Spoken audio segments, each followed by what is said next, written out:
Alright, this video I'm going to show you just a couple things about brass, especially some defects, things to look for.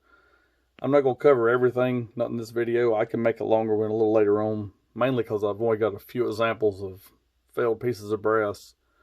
I've always throw them in the scrap bucket, but I was able to dig a little out for this video, so I'll show you a few things here. Alright, one of the first and most obvious things you want to look for are splits, usually around the case mouth, on the side, but generally around the case mouth. You can see on the right there's two pieces of 357 Magnum nickel plated brass. Now, nickel plate is generally a little more brittle, but there's small splits at the mouth you can see. In the middle is a piece of yellow brass and nickel plated brass, 45 ACP.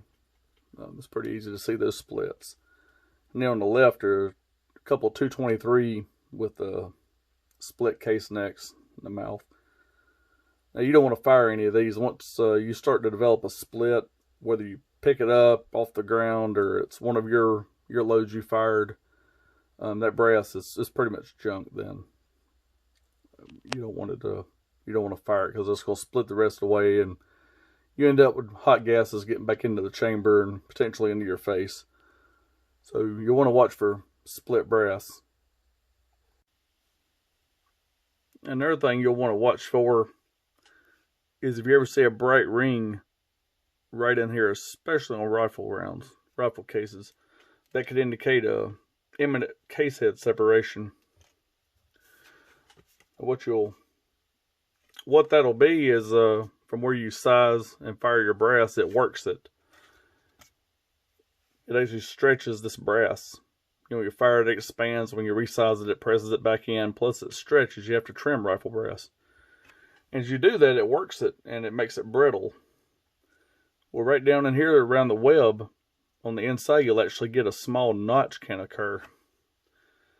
And one way, even if you don't have a bright ring, a lot of times you'll have a bright ring, but that's pretty much imminent case head separation. But you can take a paper clip and bend the end of it like this. I'm not going to stick it down in here because it'll probably fall over, but you would go down inside and just scratch up and down, and if you feel a small notch, then that case is pretty much scrap.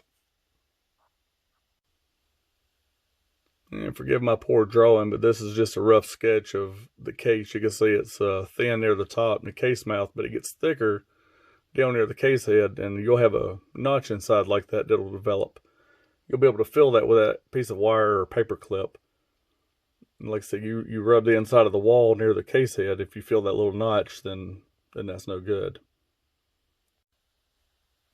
Now, case head separation generally occurs in rifle brass, as it's worked more than pistol brass, but I have had it occur once in 44 Magnum.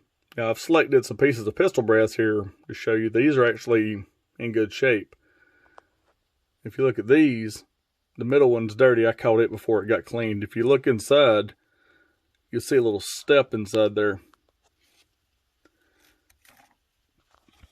That's a stepped brass, generally head stamps like FM, ammo load.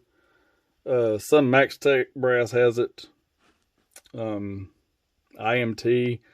If you see that brass, it's pretty much crap. Now, this is 9mm. It's to prevent bullet setback. But if you load that, these cases are notorious for having a case head separation right where that step is. Now, what a case head separation is, basically, once you fire your round, the case will actually come apart. It'll separate front to rear. With everything above that, in front of that step, will remain in your chamber. And when you extract the round, you're just going to get the back end of the case will come out. You're not going to be able to chamber another round, and if you don't have tools to fix that, or the knowledge to fix it, you're done shooting for the day. There's ways to get that other piece out. I can do a video later showing the removal of one if I have it happen. I've only had it happen once. But you can use a bore brush to get it out. You get a larger caliber than what it is. You'll destroy the brush in the process.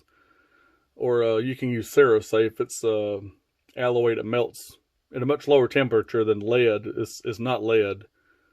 But you can actually melt it with like a blow dryer. I use a heat gun to melt mine.